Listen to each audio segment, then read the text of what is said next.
안녕하십니까. 한 주간도 잘 보내셨죠?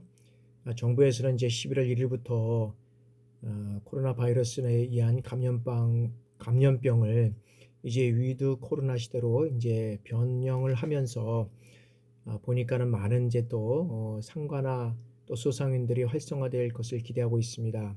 그럼에도 불구하고 어제 보니까 많은 사람들이 마스크를 또 벗고 또 이렇게 거리를 활보하는 모습들을 보면서 이러한 모습들을 보면서 유럽의 많은 나라들이 위드 코로나로 전환하면서 마스크를 벗고 또한 수만 명들이 감염이 이렇게 돌파 감염에 의해서 또 확산되는 이런 현상들을 보면서 우리나라도 그런 일이 좀 없었으면 하는 또 바람을 가져봅니다.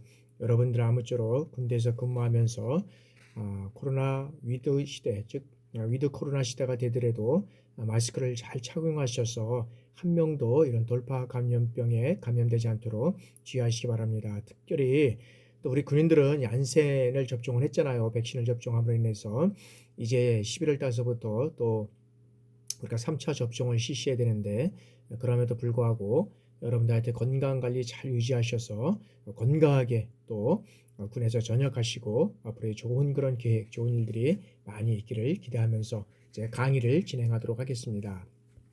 자, 이번 시간에는 제 8장 민군 관계와 군 역할입니다. 그래서 제 1절 개에서부터 국민군대의 어떤 민군 관계 어떤 평가를 통해서 한번 서로 한번 알아보도록 하겠습니다. 자, 첫 번째 이제 국민군대와 민군 관계입니다. 자, 현대 국가에서 이 민과 군의 어떤 관계가 그 중요성이 더해져서 이 올바른 관계 설정을 위한 논의가 되고 있는데 그 배경은 무엇이 되는 것인가라는 어떤 질문적인 배경입니다. 그럼 첫째는 뭐냐 하면은 자, 거기서 그 배경으로서 여러 가지 많은 일들이 있겠지만 크게 저는 세 가지를 통해서 설명을 하기자 원합니다. 첫째는 뭐냐면 자, 현대 국가의 어떤 통합적 성격과 거대한 방대한 조직의 출현에 의해서 이 국가 행정 체제의 어떤 새로운 정립의 필요성이 이제 대두되었다라는 것이죠. 그리고 두 번째는 현대 민주 정치의 어떤 요구 조건은 이 견제와 균형이라는 이 정치 질서의 어떤 기능을 필요로 하기 때문이다라고 우리가 볼 수 있다는 거죠. 그래서 민주국가는 즉 자유민주주의 국가는 상권 분립이 되어 있잖아요. 그래서 우리가 얘기하는 입법이라든지 사법 그다음에 행정 그래서 분류가 되어 있단 말이죠.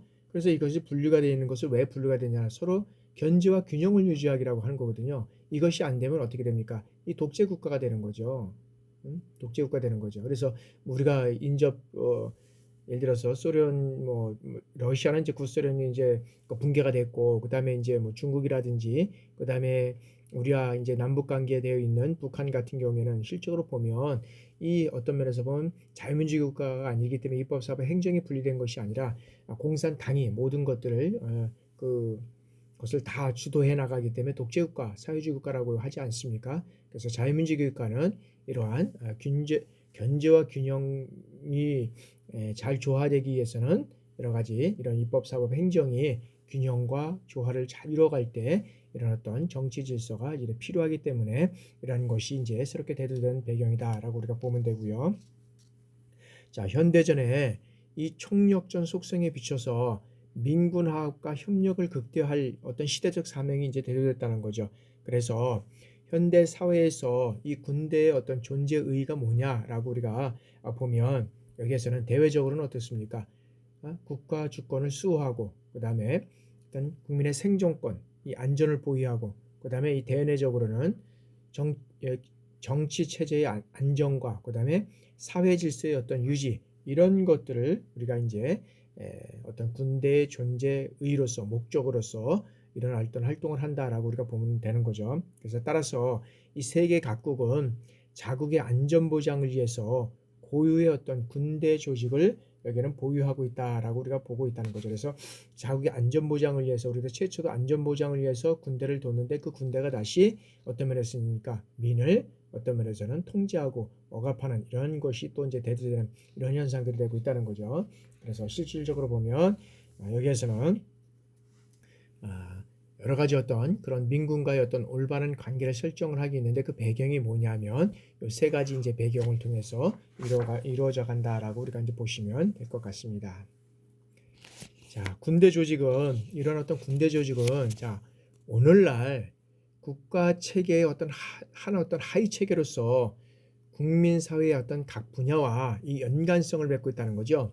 그래서 현대 어떤 군대 조직은 여기서 정치라든지 사회, 경제, 이 과학 기술 그리고 여러 가지 어떤 전쟁 양상 이런 것들과 어떤 환경 변화의 영향을 받아 가지고 있고 그다음에 그 성격이 변화됨으로써 이제는 어떤 면에서는 민과 군의 어떤 관계도 이제 변화되고 있다라고 우리가 보는 거죠. 그래서 여기에서 보면 그 전통적으로 민과 군을 통제해야 한다는 어떤 원칙 속에서도 상호 이해와 협력의 바탕 위에 존재해야 한다는 이런 개념으로 변해가고 있다는 거죠. 그래서 뭐냐면 민과 군이 상호 협력, 상호 이해와 협력해야 된다.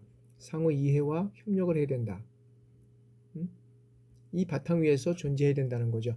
그래서 계속적으로 이 군대 조직은 여기서 보면 변화된다.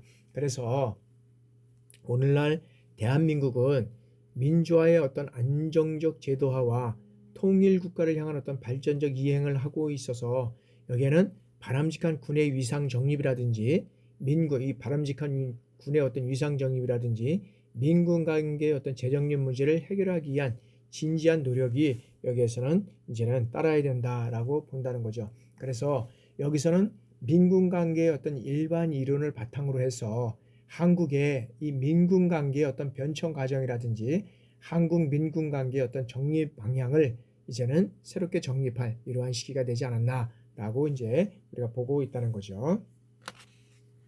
그럼 제2절 이제 국민 군대와 이 민군 관계에 대해서 한번 알아보도록 하겠습니다. 자, 모든 국가에서 군대의 기능은 어떻습니까?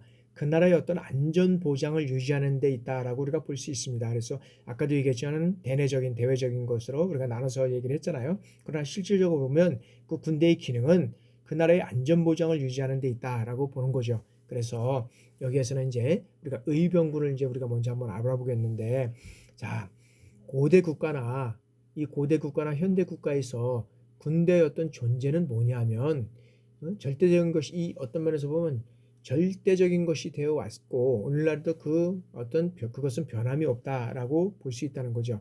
그래서 이 한국 역사는 많은 전쟁을 경험한 역사다. 그래서 우리가 5천 년의 이상의 역사를 통해서 이렇게 보면 수많은 외침을 통해서 우리가 여기까지 왔다. 그것은 우리의 의도와 상관없이 어떤 면에서는 러일 전쟁을 통해서도 우리가 어떤 면에서는 그런 전쟁들, 청일 전쟁들, 뭐 여러 가지 어떤 그런 전쟁들 속에서도 우리가 어떤 면에서 우리와 상관없이 이런 전쟁을 또 우리의 나라를 내줘야 하는 이런 상황이 될 수밖에 없었던 이런 역사가 많이 있다는 거죠.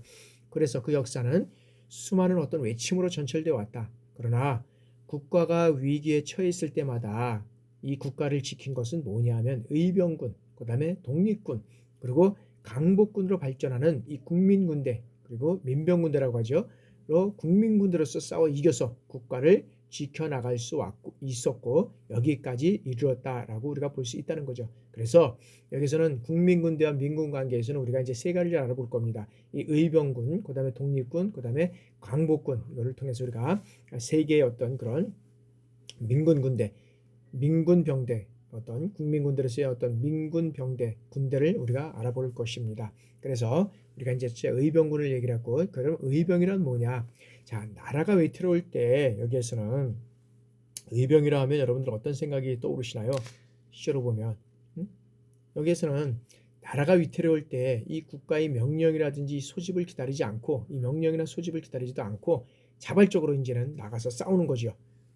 그 싸우는 사람을 민병이라고 얘기를 할 수 있다는 거죠. 그래서 구한말 역사학자 박은식은 이 의병이란 국민군대 즉 민병군대라고 여기에서 정의를 하고 있다는 것이죠. 그래서 여기에서는 뭐냐면 이들은 국가가 위급할 때 여기서는 조정의 어떤 징발 명령을 기다리지 않고 즉시 의롭게 어떤 면에서는 종군하는 이 적개심에 불타는 사람들, 이 사람들이라고 우리가 얘기를 할 수 있다는 거죠. 그래서 여기에서 보면 그래서 이제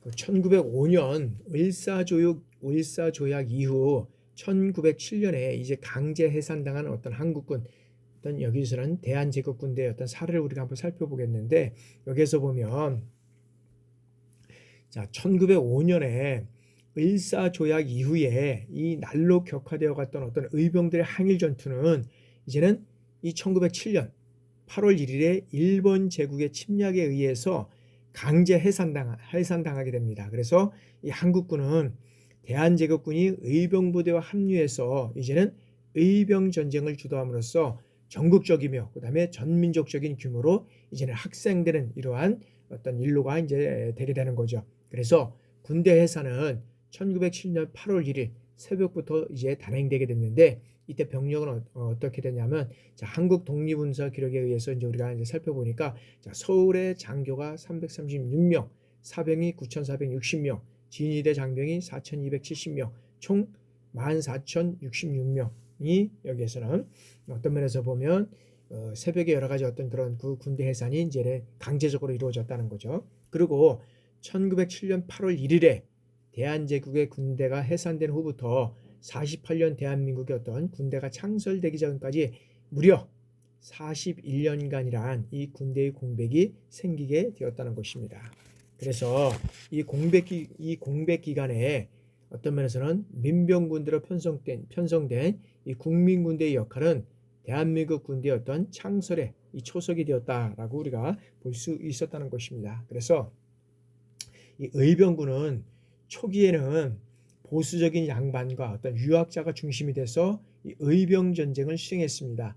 그러나 시간이 흐름에 따라서 어떻습니까? 이제는 평민 출신의 의병장이 나오게 되었다는 거죠. 그래서 그 어떤 구성에 있어서도 농민을 비롯한 모든 계층의 사람들이 참여함으로써 이제는 의병 한쟁은 전 국민이 참여하는 어떤 국민 군대로서 항일 민족 전쟁의 어떤 그런 주역으로 그 역할을 다할 수 있었다라고 우리가 볼 수 있는 것입니다.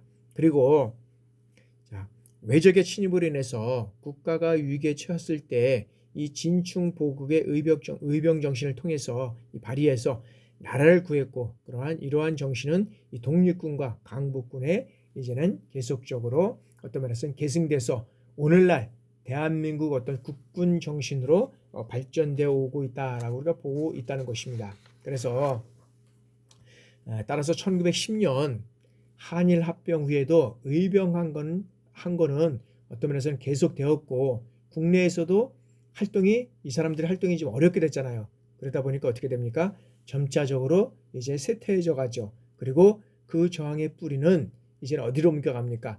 만주로 옮겨가기 시작해서 이제는 독립군으로 이제는 재편성되게 되는 이러한 현상이 됩니다. 그래서 만주로 옮겨가면서 이제 독립군으로 재편성이 된다. 그래서 이제 두 번째 우리가 이제 의병 통해서 이제 독립군을 이제 알아보면, 자, 독립군은 1905년 을사조약 이후에 날로 격화되어 가던 어떤 의병들의 어떤 항일 전투는 일단 1907년 8월에 이제 일제에 의해서 강제 해산당합니다.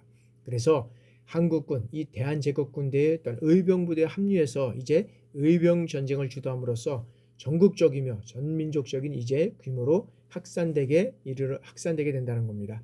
그리고 1910년 8월에 이제는 대한제국이 일본의 불법적 수단에 의해서 이제는 합병된 후 1945년 8월 15일 날 이제 해방이 되잖아요. 민족 해방일까지 한민족은 일제의 식민지 지하에 이제 들어가게 됩니다. 따라서 1910년 8월 이후에는 국내에서 의병 항쟁은 1910년 한일 합병을 고비로 해서 현저하게 이제는 약화되고 맙니다. 그것은 왜 그러냐면 일본 군경의 어떤 철저한 토벌 작전과 이 자율소멸로 인해서 국내 한정이 어렵게 돼서 의병들은 이제 어디로 갑니까? 이 압록강과 이 두만강을 건너서 서간도와 이제는 북간도 지방의 이 독립군으로 재편돼서 이제는 실질적으로 보면 1908년도에 제항전의 기치를 이제는 들게 된다는 거죠.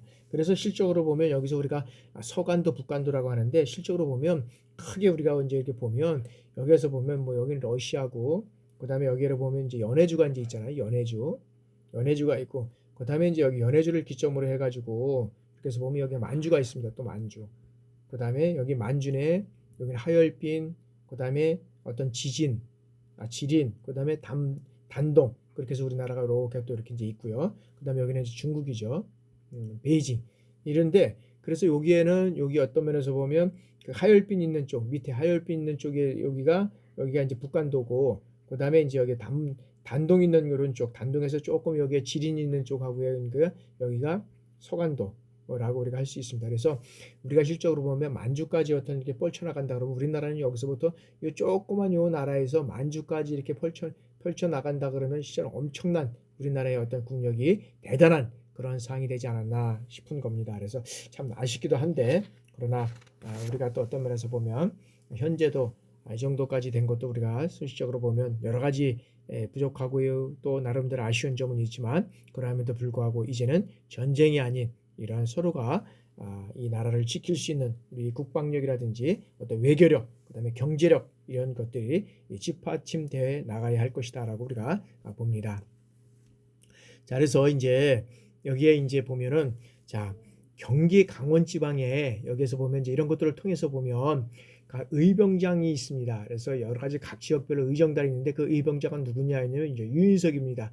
유인석이 그 의병장들은 어떤 면에서 보면 1908년에 이 서간도의 지반현 지방으로 들어가서 이제 항진을 준비하다가 다시 1909년에 러시아의 이제 블라디보스톡에서 13도의 어떤 그런 의군도 총재에 추대돼서 국내 진공전을 이제 준비하게 됩니다. 그래서 여기에서는 어떤 면에서 보면 정말 그 의병들 그다음에 독립군들이 이름이 혹시 있을 수도 있겠지만 없는 사람이 많잖아요. 이름이 있든 없든 간에 국내에서 활동하던 의병들과 이제는 애국지사들이 만주 일대의 어떤 근거지를 마련해서 활동을 하고 그 독립군의 수가 얼마인가는 어떤 정확한 통계가 없습니다. 그러나 실적으로 보면 많은 사람들이 군에 요즘같이는 군에서 정확한 군번이 지급돼서 뭐 이렇게 그 인원들을 체킹하는 것도 아니고 그러다 보니까는 통계가 없지요.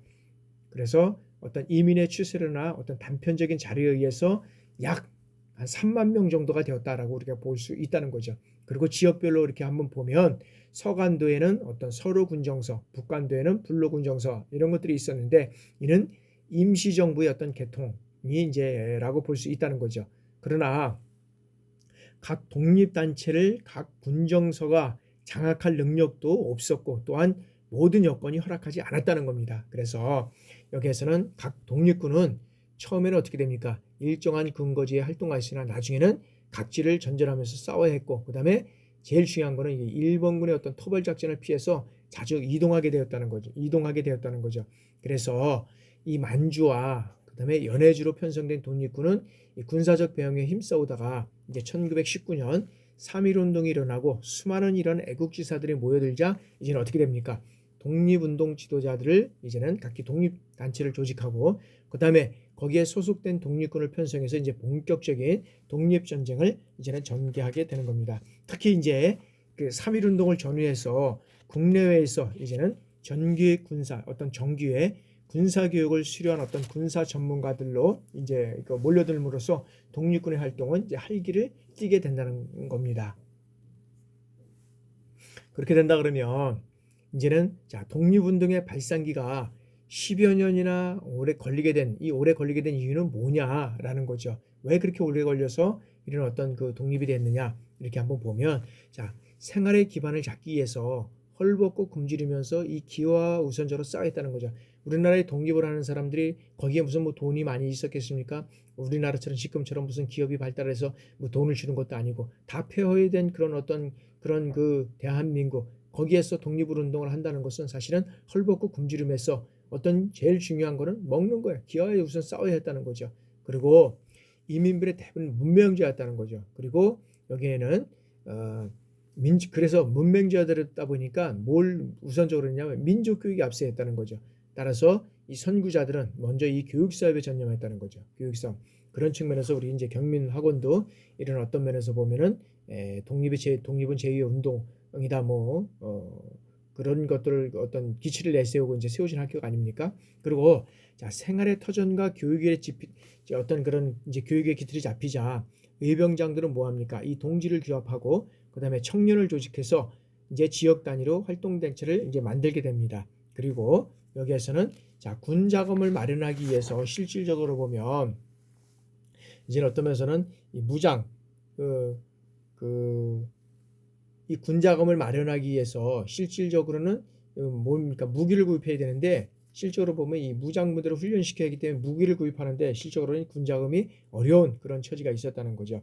그래서 여기서 보면 어떤 대부분의 독립군 지도자들은 대한제국군 출신이거나 또는 중국이라든지 일본에서 이 군사 교육을 받은 인물들이 여기에서는 많았다는 거죠. 그래서 실질적으로 보면 여기에서는 그 어떤 서로 군정의 어떤 군사 책임자인 양교엘이라는 사람이 있습니다. 그 사람은 한국군 참령이었고 이 사령관 이청천은 육군 무관학교 재학 중에 간비 유학생으로 인해서 일본 육군사관학교를 졸업했습니다. 그러다가 일본군에서 이제 중위로 복무하다가 어디로 이제 망명을 하냐면 만주로 망명을 하게 되는 인물입니다. 그리고 교관 18규는 정의 출신. 그래서 우리가 실질적으로 보면 그 당시에는 중국이나 일본에서 이런 군사 교육을 받은 사람이 많았다는 거죠. 그리고 육군 군사학교, 육군 무관학교에서도 이런 어떤 그런 재학을 하다가 망명을 하고, 그다음에 우리 뭐 최근에 또 뭐 문 대통령 뭐 또 여러 가지 어떤 그 일본 유산을 어떤 그런 그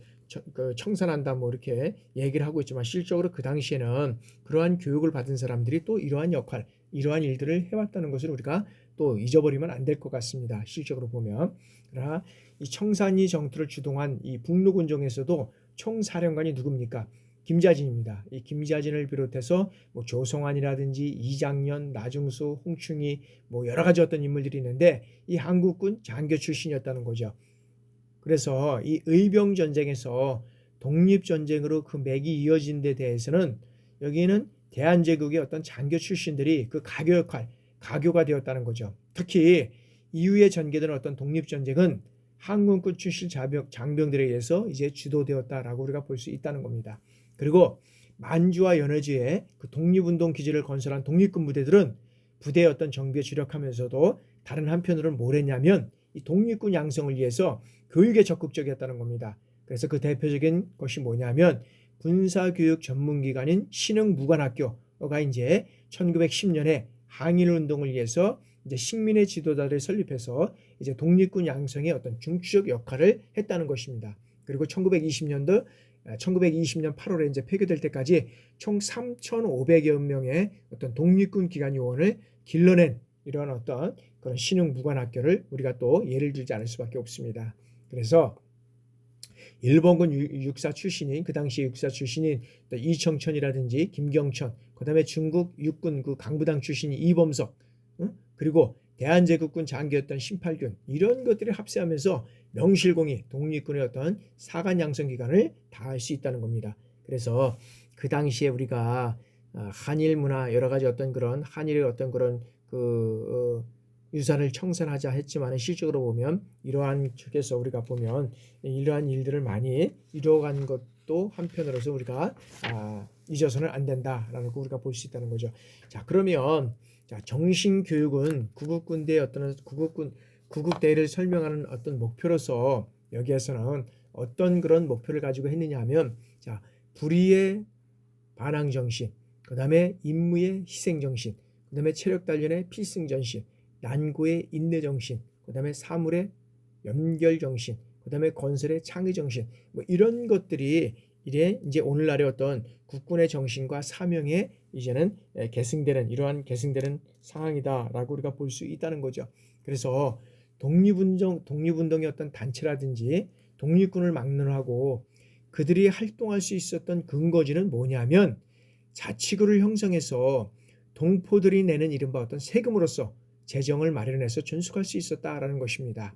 그전에는 그럼 어떻게 됐냐? 자, 국내에서 군 자금을 마련하는 여건이 어떻게 됐습니까?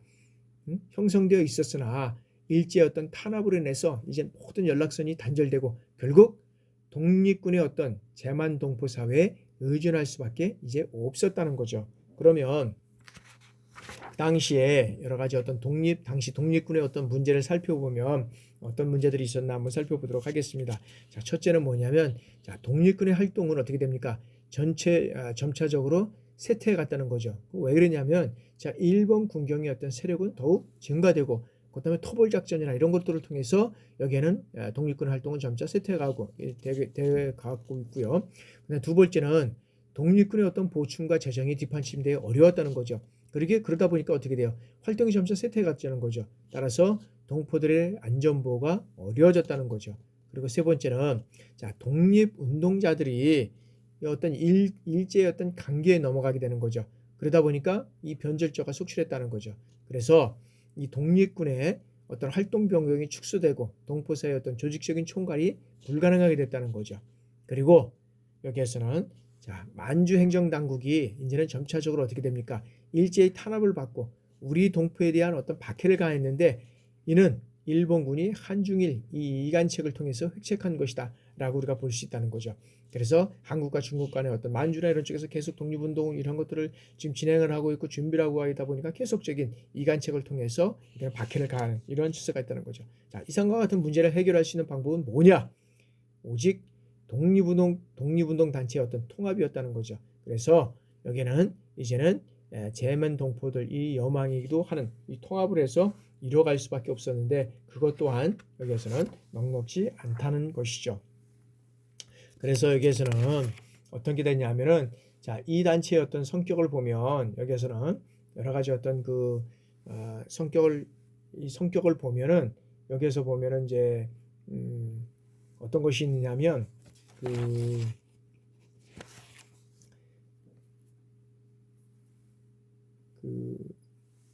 1930년도 7월에 한족자치연합회와 이제 생육사를 모치로 해서 한국 독립당이 이제 창설이 되었고, 그다음에 이제 이 단체는 어떻게 되면 자, 만주 교민들의 어떤 가치관이던 한족자치연합회를 옹호하고 그다음에 지도 육성하는 이러한 정당이었다라고 우리가 볼 수 있다는 거죠. 그리고 여기에서 보면 자, 이 단체의 어떤 성격을 보면 이 단체의 어떤 독립장의 어떤 성격을 보면 여러 가지 어떤 그런 상황 속에서 이제 여기에는 여기 이 한국 독립당은 중앙당부의 6개 위원을 두고 지방에는 어떤 지당부와 구당부를 두고 이제는 활약을 하게 되는 이러한 이제 상황을 우리가 이제 볼 수가 있다는 것이죠. 그래서 이 한국 독립당은 소속의 어떤 무장부대인 한국 이 독립군을 편성했는데 1931년까지 만주의 어떤 중동 철도를 중심으로 해서 26개의 군구를 설치하고 일제와 치열한 어떤 독립전쟁을 이제는 수호하게 된다라고 볼 수 있습니다. 그리고 1931년도에 이제는 이 1931년도에 이 만주사변이 발생됩니다. 그러므로 해서 이듬해에 일제의 어떤 계류군인 이 만주국이 이제 수립되죠. 그러면서 이제 일본군은 어떻게 됩니까? 만주군과 합동해서 한국 독립군에 대한 어떤 이 토벌 작전을 이제 본격화시킴에 따라서 만주 지방에서 독립군의 활동은 큰 이제 이 타격을 받게 된다는 것입니다. 그래서 여기에서는 이때 그 일본의 어떤 독립국은 역사 일제 어떤 침략에 대항하고 있던 이 반만주군 이 군과 연합작전을 전개해서 한일 투쟁을 하였다는 거죠. 그러나 어려움이 많아서 결국 어떻게 됩니까? 중국 대륙이나 연해지로 다시 흩어질 수밖에 없었다라고 우리가 보는 겁니다. 그래서 이때 이제 중일 전쟁 이때 중일 전쟁이 이제 일어나자 이제 중경으로부터 이동하였던 대한민국 임시정부는 어떻게 합니까? 일대 어떤 결전의 시기에 대비해서 각자 이 무장 독립을 모아서 1940년에 이청천 어떤 총사령관과 이범석 참모장을 하는 이 강복군을 이제는 창설하게 되는 이러한 이제 시기가 이제 됐다는 거죠. 그래서 이제는 의병을 통해서 그다음에 이제 여기서는 이제 의병을 통해서 이제 독립군을 편성을 하고 이제 그다음에 이제는 강복군을 편성하는 여러 가지 이제 일들이 이루어지게 되는 거죠. 그러면서 이 강복군은 1919년 이제 3.1 운동의 어떤 교훈에 의해서 보다 조직적이고 지속적인 독립운동을 이제는 추진하기 위해서는 이를 총지휘할 수 있는 조직이 필요하게 됐다는 거죠. 그래서 이제 3.1 운동 직후인 1919년 4월 17일 대한민국 임시정부가 이제는 어떻게 됩니까? 상해에서 이제는 여기에서는 수립되게 된다는 거죠. 그래서 여기에는 누가 참여할까? 이승만이라든지 안창호, 이동영, 김구 이런 어떤 독립운동가들이 이제 중심이 돼서 민주주의에 입각한 어떤 임시헌장을 제정하고 의정원과 국무원이 이제 양립하는 그 민주 정치 체제를 이제는 채택하게 되는 것이죠. 그리고 임시정부, 어떤 이제 임시정부는 단순한 망명정부가 아니라 여기에서는 3.1운동에 의해서 이제 어떤 고양된 국민의 의사가 반영된 것으로서 정치 의식의 성장을 나타내주고 있는 것이 이제 우리가 얘기를 할 수 있다라고 볼 수 있다는 거죠. 그래서 임시정부는 그래서 만주라든지 노령에 있는 이 독립군과 연결을 강화하고 그다음에 이 외교 활동도 전개해서 1915년 5월 김규식의 어떤 파리 광화회의에 파견해서 한국을 대표하는 이제는 어떤 면에서 보면 그 정부로서 이제는 참가를 하게 됩니다. 그리고 임시정부에서는 이제는 사료 편찬부를 설치해서 한국 독립사 운동을 이제 편찬하게 되는 거죠. 그리고 어떤 기관지인 독립신문을 발간해서 이제는 독립 사상을 이제 고취시키는 이러한 이제 역할들을 하게 돼가고 있습니다. 이제 그래서 이 독립운동을 하기 전에 이제 어떻게 됩니까? 김원봉이라는 이제 국민당 그 정부 군사위원회 이 간부훈련반 내에 뭐가 있었느냐면 조선혁명 간부학교를 창립하게 되는 거죠. 그래서 한국인 교관 20명을 두고 한국이라든지 만주 등지에서 이제 여러 가지 어떤 청년들을 모집을 하게 되죠. 그리고 민족의식의 고취를 비롯해서 포탄을 제조하고 그다음에 투척 기술을 배우고 그다음에 소총과 어떤 권총 사격수를 하고 그다음에 철도라든지 뭐 교량 이런 어떤 폭파술 이런 것들을 이제 배우고 그다음에 이제 기타적으로 이제 일반 어떤 군사 교련, 무장 투쟁 이런 어떤 필요한 교육을 이제는 시키게 되는 것입니다. 그러나 실질적으로 보면 여기에서 보면 어떤 면에서는 여러 가지 어떤 복잡한 이러한 상황 속에서 실질적으로 보면 여러 가지 어려운 문제들이 있었는데 그 문제들을 우리가 한번 살펴보면은 여기에서 보면 이제 어떤 일이 있었느냐 하면 자 여기서는 그 임시정부가 이제 상해에 있다가 1932년 1월 8일에 이봉창 의사가 이제는 어떻게 됐냐면 일본 동경에서 일천황 저격 사건을 통해서 동년 4월 29일 윤봉길 의사가 이제 상해 홍구공원에서 일본군 사령관 백천의칙 대장 이하 10여 명을 폭탄으로 살상케 한 후 여기에서는 일본군의 탄압을 피해서 동년 5월 이제 항주로 옮기게 되는 겁니다. 그래서 우리가 이제 중국 가면은 늘 그 홍구공원 윤봉길 의사가 여러 가지 어떤 그 일본 그 천황 저격을 통해서 이루어졌던 그런 것들을 우리가 이제 보게 되는데 지금은 이제 많이 어떤 공원들이 이제 뭐 지금 관리는 되고 있지만 그것들이 어떤 잘 보존되고 뭐 그렇게 돼 있는 것 같지는 않고 그냥 공원으로서 역할을 그냥 하고 있는 정도가 되고 있더라고요. 이렇게 매년 이렇게 가보면 그렇습니다. 그러면서 이제 1932년 4월에 자 윤봉길 의사의 어떤 홍구공원 포탄 투척에 의거해서 여기는 이제 어떤 그런 이제 한국인의 어떤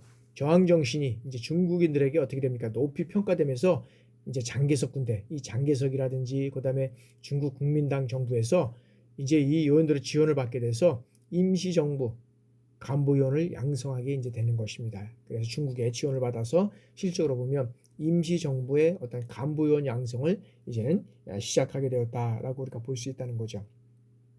그리하여 이제 여기서 아까도 말씀드렸던 이제 김원봉이라든지 뭐 국민당 정부군사위원회 간부훈련 뭐 여러 가지 어떤 그런 이제 훈련, 폭파훈련 뭐 이런 훈련들을 여기서 이제 다 이제 받게 되는 거죠. 그러나 여러 가지 복잡한 이런 상황 속에서 1940년 5월에 이제 임시정부 중심 세력을 이루었던 이 한국국민당, 그다음에 조선혁명당, 그다음에 한국독립당 이런 3당이 통합해서 이제는 한국독립당으로 다시 이제 출발하게 된다는 것입니다. 그래서 자 이와 같이 이제는 단합이 이루어지자 어떻게 됩니까? 어떻게 해서든지 이 군사원주를 얻어서 대한민국 임시정부가 공포한 이 대일선전을 실제 행동으로 옮겨야 하겠다는 이러한 모든 요원들이 그 당시 어떤 면에서 보면 생각이었다라고 우리가 볼 수 있다는 거죠. 그래서 자 김구 주석은 요인들과의 협의해서 작성한 것이 뭐냐면 강북군 조직 계획안이었습니다. 그래서 이 강북군의 찬군 계획서에서는 이천청 등 군사관계 어떤 위원들을 작성해서 당의 결의를 거쳐서 한국독립당 중앙집행위원장 김구입니다. 그때 김구의 명의로 장개석 이 국민정부주석에게 강복군의 어떤 조직을 공식적으로 통보하고 1940년도 9월 17일 이 중경에서 장개석 주석 등이 참석한 가운데 이제는 강복군 총사령부 창설식을 갖게 되었다라고 우리가 볼 수 있다는 거죠. 그렇다면 자, 강복군을 창설하고 그 강복군을 창설한 목표를 우리가 한번 살펴보도록 하겠습니다. 그러면 창설해서 뭘 했냐는 거죠. 자, 어떤 면에서는 여기는 군의 어떤 경비라든지 기재, 장비는 외국의 원주로 충당을 하고, 그 다음에 둘째는 대량으로 인해서 군사 간부를 단기 양성을 한편, 자, 국내 만주, 그 다음에 북중국에 파견해서 이 동포사병을 모집해서 훈련하고, 그 다음에 군 창립 1년 후에는 최초로 3개 사단을 편성해서 중국이라든지 미국, 영국 등 연합군에 어떻게 됩니까? 교전단체로 참가하여 전투를 전개하고, 그 다음에 네 번째는 자, 선전전을 실시해서 밖으로는 종래의 어떤 투쟁 역사와 현재의 어떤 전투상을 소개하는 동시에 우리 민족의 독립 자격이 충분함을 선양하고, 그 다음에 여기서 안으로는 적후방 동포를 고무하고 군사행동에 협조케 할 것을 여기에서는 촉진하는 이러한 내용이었다는 거죠. 그래서 여기에서는 이제 1940년 9월 최초에 강복군 총사령부가 이제 편성이 되는데, 이 총사령관이 누구냐 하면 이청천입니다. 그리고 참모장은 이범석 이 장군이 이제 조직이 되게 됩니다. 그리고 그 후에 어떤 총사령부의 편성은 다시 이제 중국 군부의 제도를 이제 모방해서 변경을 하게 된다는 거죠. 그래서 이 군제는 원칙적으로 어떻게 됩니까? 3.3제를 채택해서 분대라든지 소대, 중대, 대대, 연대 이 4단 6단계로 편성하도록 규정하고 있는데, 이제는 강복군 총사령부의 어떤 모체는 중국 각지에 흩어진 이런 독립운동을 하던 의병병과 그 다음에 중국 군대에 편입된 사람들이 모여서 이제는 200명으로 이제는 여기서는 이제 발족을 하게 됩니다. 그러니까 최초의 강복군 총사령부는 이제 한 200명 정도로 이제 발족을 하게 되는 거죠. 그래서 여기에서는 어떤 면에서 보면은 이제 어떤 일이 이루어졌냐 하면은,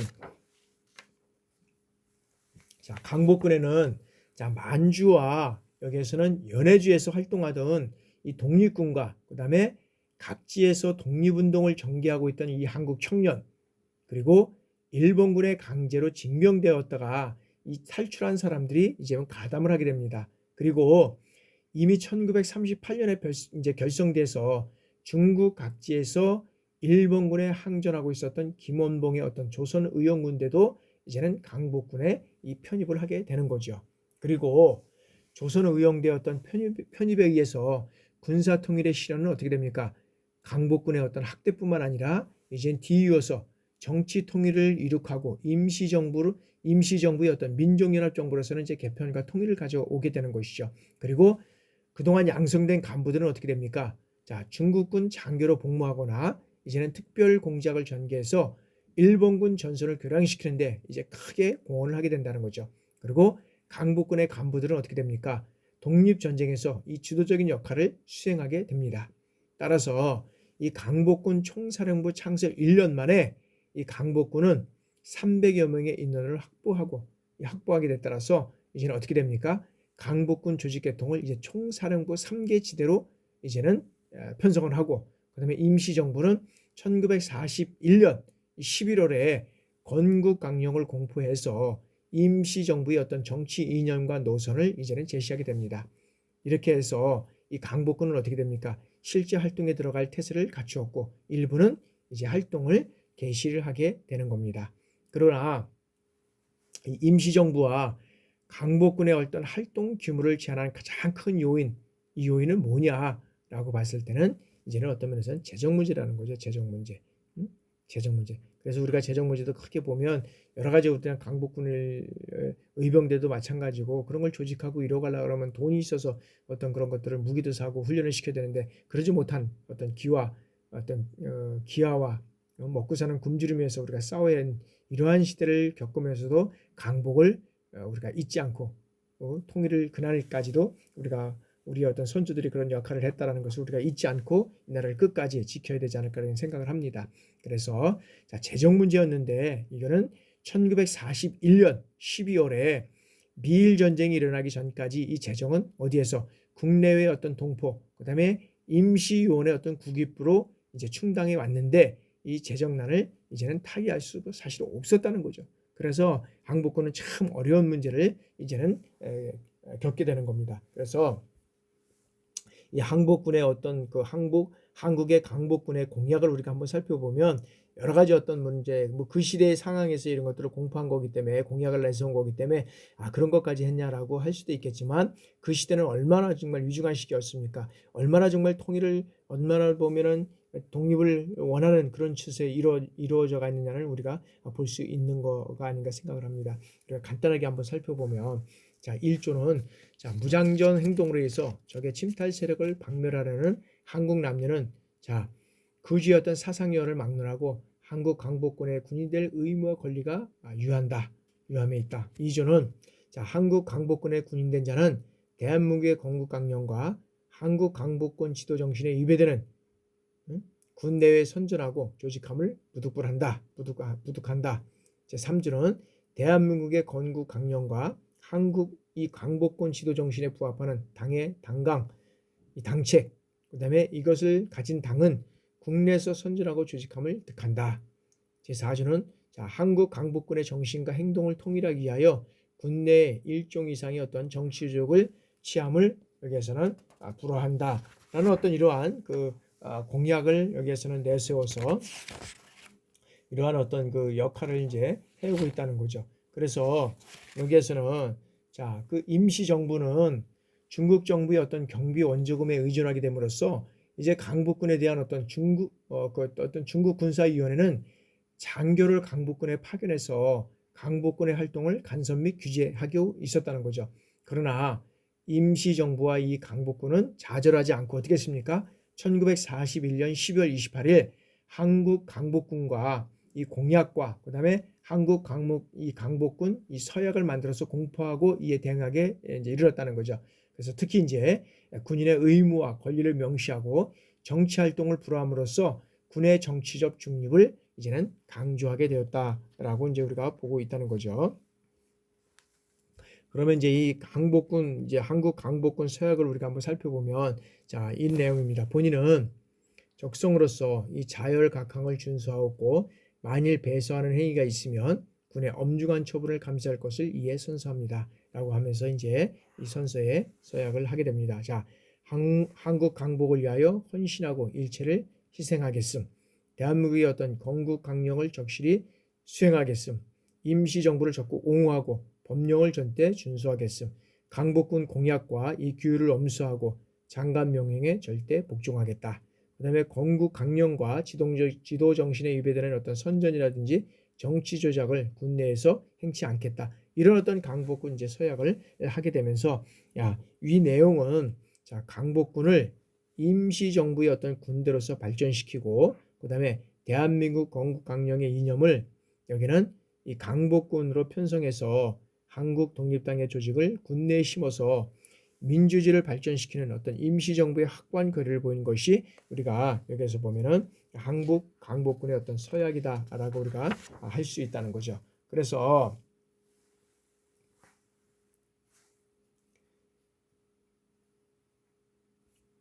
자, 이때 강복군은 1941년 12월 8일 이 태평양 전쟁이 이제 발발하게 됩니다. 그러면서 중국 정부에 이어서 이제 임시정부가 어떻게 됩니까? 자, 대일 선전포고를 발표하게 됩니다. 그러면서 임시정부는 이제는 이 포고문에서 3천만 한인을 대표하는 기관으로서 독립전투부대를 구성해서 전 세계 대일전쟁에 이제는 참가하고 공동으로 어떻게 됩니까? 항일전을 전개할 것을 원한다는 내용으로 해서 1941년 12월 9일에 제20차 국무회의에서 이제는 대일선전 성명서를 이제는 발표하게 되는 거죠. 되는 겁니다. 그러면서 이제 이때 이제 강복군의 활동은 어떻게 됩니까? 일본군과의 어떤 직접적인 전투 위에도 어떤 대적선전, 어떤 포로 신문, 그다음에 선전전단의 어떤 작성, 암호문 해석 등 이런 어떤 다양한 것들을 통해서 특히 이제 영국의 식민지였던 인도에서도 영국군 대표로 있었던 어떤 맥킨지와 조선민족혁명당 대표 김약사는 어떻게 됩니까? 한국 독립과 영국군의 어떤 완전한 승리를 촉진시키기 위해서 대일전쟁의 합작과 지원을 원칙으로 협정해서 1944년 8월에 이제는 공작대장의 한지성의 신명을 이제는 영국군 동남아 전군 사령부에 배속시켜서 이제는 활동을 하게 됩니다. 그러면서 이제는 그 1944년 1월에 그 버마 전쟁에서 이제 여러 가지 어떤 그런 그 문용국이라든지 최봉진, 나동교, 김상준 이런 어떤 그런 사람들이 이제는 영국군과 연합작전을 전개해서 이제 많은 공을 세우기도 이제 합니다. 그래서 강복군 총사령부에서는 1945년 봄부터 이제는 세계대전이 어떤 연합군의 승리로 굳어져감에 따라서 한국의 어떤 완전 독립을 쟁취하고 영구 평화를 확보하기 위해서 국내 어떤 전체 한국 동포를 동원해서 이 강복군을 확대 조직하고 그다음에 동맹국과 연합정서를 실시해서 어떻게 됩니까? 일본 제국을 경멸하기 위해서 중국이라든지 미국, 양국과 협상하고 그다음에 동의를 얻어서 전쟁에 참가할 계획을 이제는 세우게 된다는 거죠. 세우게 된다는 겁니다. 그러면서 실제로 이제 그런데 전쟁의 계획을 세웠는데 자 여기에서는 자 미국의 기술 인원을 초빙을 해서 또는 미국 장비의 협조를 얻어서 이제 특수훈련을 실시하고 그들을 한국과 적군 어떤 점령의 적 후방에 파견해서 지하군의 조직과 정보라든지 모리학 공작의 어떤 진행도 포함되어 있었다는 겁니다. 그리고 태평양 방면에 한국 강복군 파견대 사령부를 설치해서 중국이라든지 그다음에 태평양 지구의 어떤 각각 이 비행들을 설치해서 연합작전을 준비하기도 하였다는 겁니다. 이러한 것뿐만 아니라 실적으로 보면 이 한국의 어떤 공군 건설이라든지 그다음에 공군 건설을 위해서 미국과 합작하는 이러한 계획도 가지고 있었다는 거죠. 그리고 여기에서는 1944년 봄에는 이제는 실적으로 보면 뭐 장기혁이라든지 그다음에 장성윤, 조종익, 뭐 피터김 이런 어떤 청년들을 미국 정보전략처에 이제 추천해서 정보라든지 통신 이런 어떤 특수 교육을 받게 했다는 거죠. 그리고 교육 훈련이 끝난 후에는 어떻게 됩니까? 버마 전선에 배치되기도 이제 했는데 이는 태평양 전쟁 후 한미 합동 훈련 어떤 그런 합작 특수 훈련에 이제는 시초가 되는 것이었다라고 우리가 볼 수 있다는 거죠. 그래서 이러한 그 한민족이 직접 일본군과의 전투에 참여했다는 사실은 연합구축을 해서 여기에 한국의 어떤 독립 문제에 대한 어떤 관심을 갖게 한 이 중요한 계기가 되지 않았나라고 우리가 보고 있다는 거죠. 그래서 실적으로 보면 여기서도 보면 결론적으로 보면 어떠냐 하면은 자 한민족은 여기에서 보면 자 일제의 어떤 면에서 보면 그 패망이 가까워지자 이 강복군은 어떻게 됩니까? 본국에 직접 진입하기 위해서 국내 어떤 면에서는 이 정진군을 편성해서 특수훈련을 실시하고 그다음에 1945년 9월에 이제는 국내에 진입할 어떤 계획까지 세웠다는 겁니다. 그러나 일제의 패망으로 이제는 실현되지 못했다는 겁니다. 그러면 이 결론적으로 보면 어떻게 되냐면 자 한민족은 외적의 침입으로 인해서 정부가 국방 능력을 상실했을 때마다 이 의병이 일어나서 침략자를 물리쳐서 국도를 지키고 그다음에 스스로 지키려 한 것이 어떤 그들의 기본 목표였다는 거죠. 그리고 여기에서는 의병군이라든지 독립군, 이 강복군은 어떻게 됩니까? 온전한 이 전투력을 갖추지 못한 비정규군이었음에도 불구하고 어떻게 됩니까? 민과 군과 간이 이 자발적으로 일어나 싸웠던 진충보국의 어떤 국민 군대였다라는 것이죠.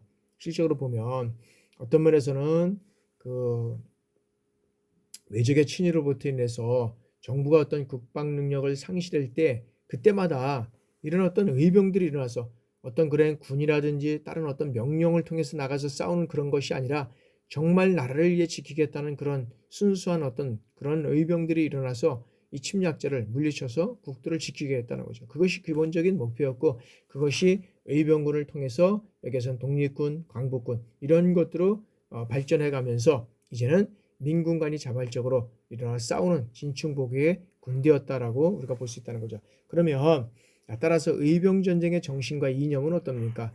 여기는 침략자에 항거하여 성전을 수행함에 따라서 자기 희생을 전제로 한 이 구국의 길이 민족적 정의의 정도를 실천한 것이라 여기 믿었기 때문에 싸워 이길 수 있었으며, 그 다음에 그 철학과 사상은 어떻게 됩니까? 독립군과 강복군, 그리고 오늘날의 이 국군의 계승 발전되어 왔다라고 우리가 볼 수 있다는 거죠.